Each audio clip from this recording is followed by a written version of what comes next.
E aí pessoas, sou o professor Pablo e hoje nós vamos trabalhar mais um conceito muito importante para estudarmos as ciências humanas, que é o conceito de cultura. Vou colocar aqui no quadro então, bem grande, porque está batendo um reflexo aqui da luz. Cultura é a transformação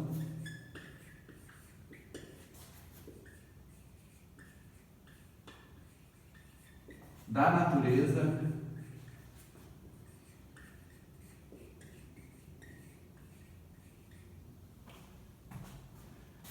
física e emocional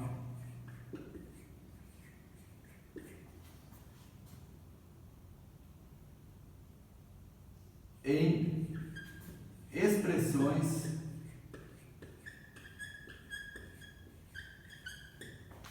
materiais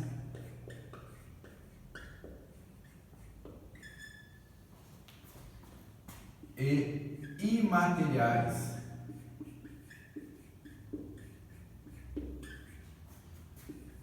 pelos seres humanos. Ou seja, quem faz a transformação somos nós, seres humanos. Assim como o conceito de política e de economia, eu estou colocando aqui da forma mais simplificada possível. Se a gente for pesquisar política, economia e cultura em dicionários, em livros de sociologia, vão vir explicações muito mais aprofundadas, muito mais complexas. Mas a ideia desse dicionário de humanas é justamente tentar passar para vocês a essência de cada um desses conceitos. Eu vou colocar aqui então os exemplos e a gente vai chegar até os exemplos, uma pequena aula aqui no canto, e aí vocês podem, se quiser não copiar essa pequena aula, só preencham aqui então exemplos de cultura material e imaterial.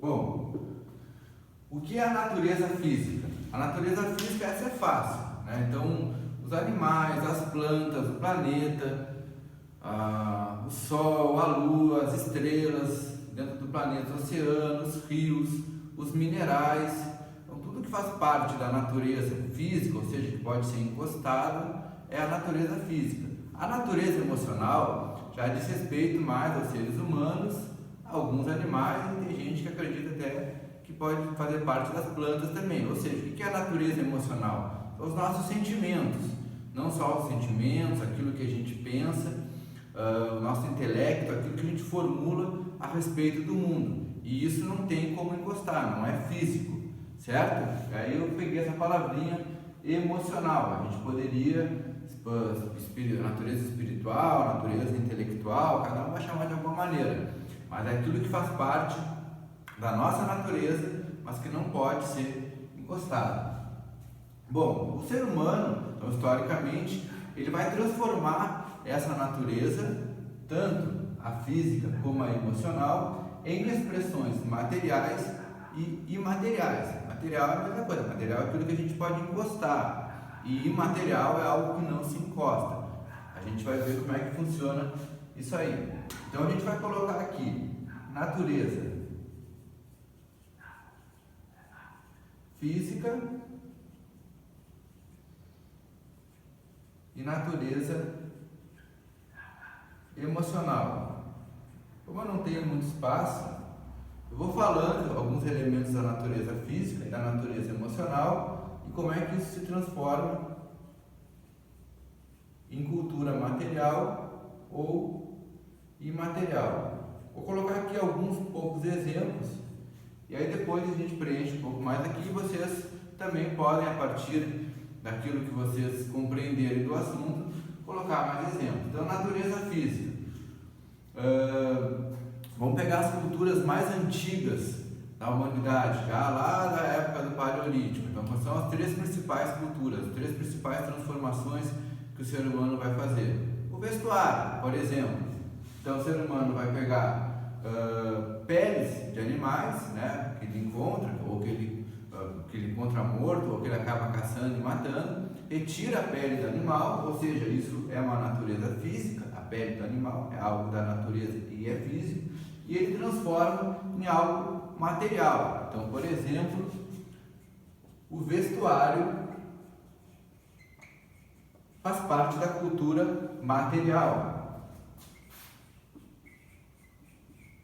Vestuário, a roupa. O ser humano, por exemplo, encontrava uma caverna para se abrigar e transformava isso numa moradia. A caverna normalmente é feita de rochas, é um mineral, então é uma natureza física que o ser humano transforma. Aí ele não executa nenhuma transformação assim artesanal, já está pronto, mais ou menos como era tudo no Paleolítico, né? A pele do animal ele também não vai tecer a pele, né? Ele pega ela pronta assim como a caverna. Lembrando que aquele período paleolítico a gente não era produtor, né? Economicamente falando, a gente era coletor, quase tudo a gente conseguia pronto. Mas até hoje, né, o vestuário e a moradia são culturas materiais, né, muito presentes na nossa vida. Hoje a gente produz essas culturas. E um terceiro, a alimentação. A alimentação a gente pode pegar tanto vegetais como animais e transformar em alimentos. Vamos colocar aqui culinária, que é um nomezinho mais ligado à cultura. Então, vestuário, moradia, culinária. Vamos pegar esses 3 exemplos básicos. Depois eu vou apagar aqui, porque acredito que vocês já vão ter entendido qual é a lógica da produção cultural, e aí a gente vai preenchendo outros. Imaterial. Imaterial a gente também joga mais na natureza emocional. Então, por exemplo, o ser humano cria uma música, né? Seja porque ele está amando demais ou porque ele está muito triste, ou seja, a matéria-prima da música, de algumas músicas, é de natureza emocional, de algumas não, né? De praticamente todas, é de natureza emocional. Então, o ser humano está sentindo algo, algum tipo de raiva, amor, ódio, admiração, saudade, ou seja, são coisas que fazem parte da natureza do ser humano e ele vai transformar em algo imaterial, como por exemplo a música. Já que a música não é algo que você possa pegar, né? Você não pode pegar, conheci uma música nova, pega aí a pessoa pega a música e coloca no bolso. Não, a música, o que ela é? Ela é um conjunto de notas, ela é uma harmonia, ela é um som de uma percussão. Os instrumentos musicais a gente pode pegar, a música que eles produzem não. Então, ou seja, então é algo imaterial. Então, a música faz parte da cultura imaterial. Algo muito ligado à música, e alguns tipos de rituais também é a dança. Então a dança, aí o ser humano pega algo da natureza física, ou seja, o nosso corpo faz parte da natureza física e cria uma sequência de movimentos com o nosso corpo e produz uma dança. Só que essa sequência de movimentos não pode ser encostada, ela é só uma sequência de movimentos. Tu pode encostar no corpo da pessoa, mas não tem como tu pegar a dança e guardar, não é um objeto. Então a dança faz parte da cultura imaterial dos povos também. Vamos pegar mais um exemplo aqui então de natureza emocional, de natureza física para imaterial, já que a gente pegou aqui natureza emocional para fazer a música, natureza física para fazer a dança. Às vezes, né, tu pega um pouquinho de cada também, algo que faz parte da culinária. Então, tu pega um alimento e produz um certo tipo de alimento. Só que para tu fazer esse alimento, há um modo de fazer, que a gente chama de receita. Então, a receita, tu pega um alimento que é algo físico, né? Pode ser um vegetal, pode ser um animal, e transforma em culinária. Só que o prato pronto é material, né? Tu vai lá e faz um carreteiro, tá? Aquele carreteiro ali não é material, tu pode pegar na mão o carreteiro, lava as mãos antes primeiro, né? Mas tu pode pegar. Agora, o modo de fazer o carreteiro, a receita do carreteiro, isso é imaterial, isso não se pega. Tu pode até anotar no papel, né? Mas aí tu está pegando o papel e a tinta que está nele, tu não está pegando a receita é uma ideia. Então, as receitas fazem parte da cultura imaterial. Entenderam qual é a lógica da produção cultural? Então eu vou apagar essa parte aqui e a gente vai... Só um pouquinho. Porque o apagador está segurando o celular. Então, o negócio é assim, eu improviso mesmo. Até pegar esse assunto aqui, pessoal, uma hora vai sair uma aulinha aí bem bacana, bem produzida, com edição de vídeo, com imagem, com aquela coisa toda, mas por enquanto não está rolando tempo, né? Então é assim, é ligar a câmera, pegar o enquadro e sair falando. Por isso que não fiquem divulgando muito esses vídeos aí não, deixa o negócio ficar um pouco melhor, tá meio precário ainda. Então vamos colocar aqui na cultura imaterial, receita. Pelo menos eu estou um pouco mais solto, né? Porque os primeiros vídeos parecia um político falando assim todo, né? Então, aqui tem um exemplo de cultura material e imaterial. Vamos pegar mais um exemplo de cultura material. As esculturas. O ser humano às vezes pega rochas, né, minerais, por exemplo, mármore, e transforma essa mármore, né, num objeto que pode ser encostado. Então tu pegou algo da natureza física e transformou em cultura material, ou seja, a escultura. Aí vocês vão perguntar, senhor, mas o cara produzir aquilo ali, ele teve um sentimento, ele também teve uma ideia envolvida. Pois é, aí que às vezes as coisas se cruzam, né? Então a matéria-prima da escultura é da natureza física, mas a ideia, o sentimento, né, ali envolvido no processo criativo também envolve a questão emocional e intelectual. Então, às vezes, tem que pegar um pouco de natureza física, um pouco de natureza emocional para transformar em culturas materiais e imateriais. Um exemplo para finalizar, né, já que as últimas aulas foram um pouco longas, essa aqui vai ficar um pouco mais curta. E aí, se vocês tiverem dúvidas, podem colocar aí nos comentários, ou nos canais de comunicação que a gente está utilizando aí nesse momento de ensino à distância. A cultura imaterial, talvez mais antiga da história da humanidade, seja os rituais funerários. Então, o ser humano, que é inclusive a gênese das religiões. Então, o ser humano vai pegar um sentimento, uma natureza emocional, ou seja, um sentimento de perda, de saudade, de consideração por aquele ente que se foi, e vai fazer um ritual, uma série de procedimentos que vão fazer essa passagem, né? Vão criar também ritos e ideias, enfim, que esse ser vai para um outro lugar, ou vai ter um momento de passagem até chegar junto às divindades, enfim. Ele vai transformar um sentimento, né, de perda, de impotência perante a vida, então de natureza emocional, em uma cultura imaterial, que vai ser a base das religiões.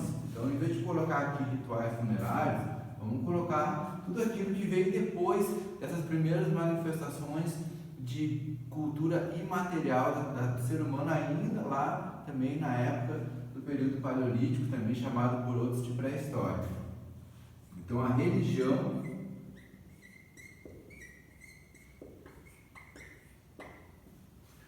faz parte da cultura imaterial dos povos. A gente pega normalmente sentimentos, apreensões, como eu falei, medos, e aí na religião tu vai transformar esses sentimentos, esses medos em... A religião ela pode ser material através de esculturas, de objetos religiosos, ou imaterial através de ritos, através de ideias, através de dogmas, e tu pode transformar tanto o teu sentimento, né, o sentimento do ser humano de medo e impotência perante a natureza, como o ser humano também transformou coisas físicas em religião, como por exemplo, antigamente os egípcios consideravam o sol um deus, eles não sabiam explicar, né, o que era o sol e diziam que era uma divindade, transformaram o sol em algo que de fato ele não era, que hoje a gente sabe que é um elemento físico da natureza, mas foi transformado numa divindade.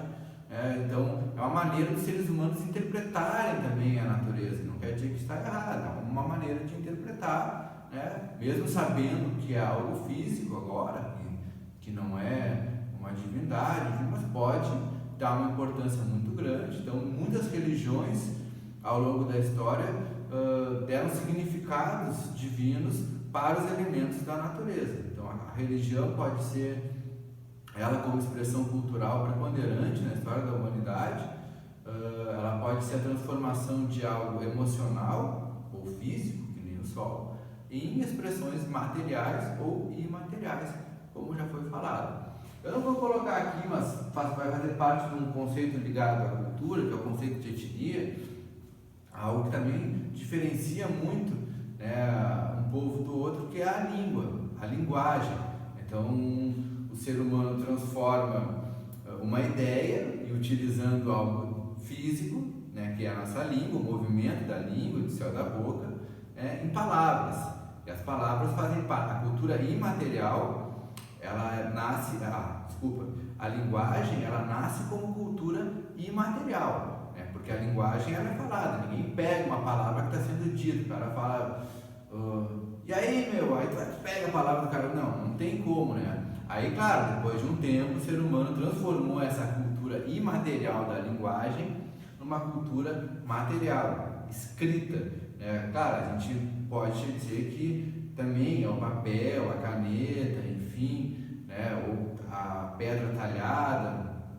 Por isso que isso seria, não seria a linguagem em si. Pois é, a linguagem, na sua essência, ela é imaterial, porque ela é algo falado, uma voz, um conjunto de movimentos físicos do nosso corpo que produzem uma sonoridade. E claro, a gente pode dizer, mas as sonoridades são ondas, né? E as ondas também podem ser... Bom, aí a gente vai complicar um pouco, né? Vamos complicar até pro meu lado. Vamos deixar assim, eu acho que vocês já entenderam.